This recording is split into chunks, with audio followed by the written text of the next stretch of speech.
So you have a long-term perspective on Arizona basketball compared to my perspective, which is short. So you have 25 plus years with Arizona basketball.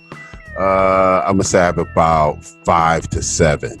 Now I'm of the mindset that I see Arizona basketball getting better, but I have heard that I heard there's a period that Arizona basketball was really strong. Sounds like that might have been the influence of BCI. Then there was a period where Arizona youth basketball really fell off. That the out-of-state teams that used to come to Arizona stopped coming to Arizona, et cetera, et cetera. What's your take on that? What have you observed with regards to the ups and downs of the Arizona landscape, Arizona youth basketball landscape over the past 25 years? Yeah. I mean, back in the day, basketball was strong here. I mean, you had you had Richard Jefferson, you had Mike Bibby, you had those guys, and then what happened was there was a period of time where the better players were actually going to Cali and playing on California teams. So that's kind of what happened with that. And then with the shoe companies getting involved and picking up players and taking them and everything. So that basketball kind of went down a little bit for a few years, and then as you can see now, there's a lot more club programs out here in Arizona. So it's starting to build back up. And we have some phenomenal players out here. It's just a matter of getting them on the circuit and getting them seen. Yes. So, what's your business model for Just for Hooping? I know you do tournaments and leagues, but when you at the beginning of the year, the end of the year, when you're doing your strategic planning, what are the things you consider and as far as executing to drive the results that you're looking for?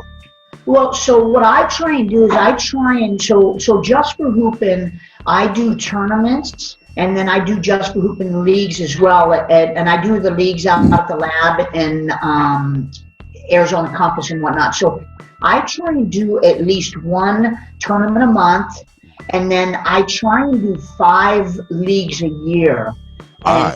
Yeah, I try to do 5 solid leagues a year because what we do is we go 6 weeks, and then you have playoffs, and then usually they get a week or 2 off, and then they come back and play.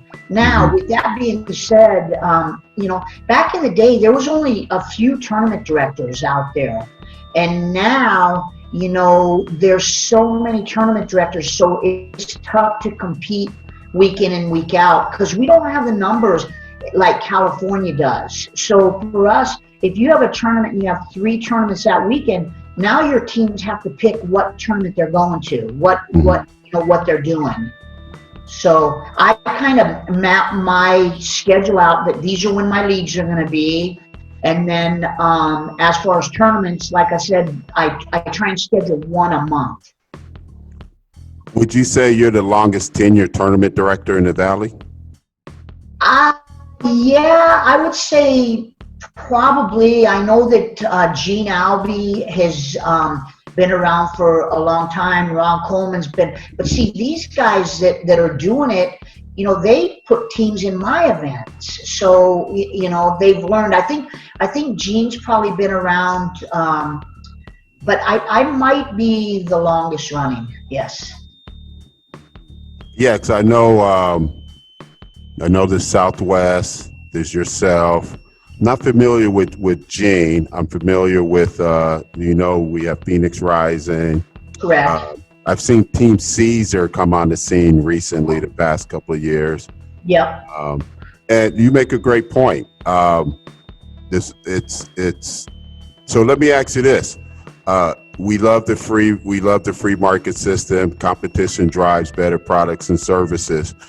Do you feel the market is saturated right now as far as too many tournaments, or do you feel that it's the free market system, tournaments just step your game up to provide the bells and whistles to attract teams and families?